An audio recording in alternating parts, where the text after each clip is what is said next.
Hello and welcome to Bible Bites Daily. Today we have reached 1 Samuel chapter 1. We encounter a heartfelt prayer of a woman named Hannah who longed for a child. This chapter teaches us the importance of persistent prayer, faith in God's promises, and the power of surrendering our desires to His will. Let us travel this passage together and draw inspiration from Hannah's unwavering faith and devotion. The single important lesson from this chapter is that persistent prayer moves the heart of God and even brings about His purposes in our lives. Despite facing years of barrenness and taunts of her rival, Hannah never wavered in her faith or ceased to cry out to God for a child, because she knew and she believed in His timing. As we reflect on her story, let us examine our own prayer lives. Are we willing to persistently seek God's face and trust in His timing, even when our prayers seem unanswered? We know many a times that we ask for so many things and we end up not receiving them.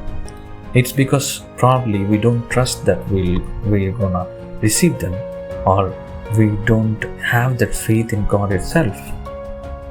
So Hannah's fervent prayer at the tabernacle is a powerful reminder of the intimacy and power of prayer.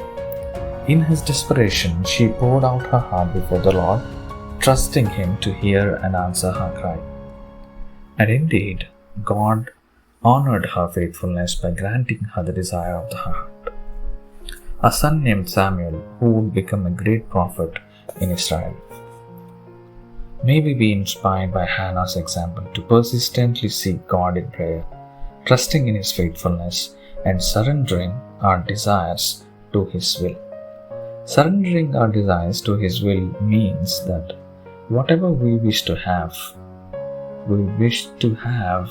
we have to ask that in His will. If He is willing, God, if you are willing, please give me this. God, if you are willing, please give me this. Let us remember that God hears the cries of His children and delights in answering them according to His perfect plan and timing. Only thing that we need to do is trust in His timing and have faith that He will give you your heart's desires. In just a moment, let us bow our heads in prayer, following Hannah's example, lifting up our hearts, desires to the Lord, trusting in His faithfulness to answer according to His will. Thank you for joining us today. May God bless you all in abundance.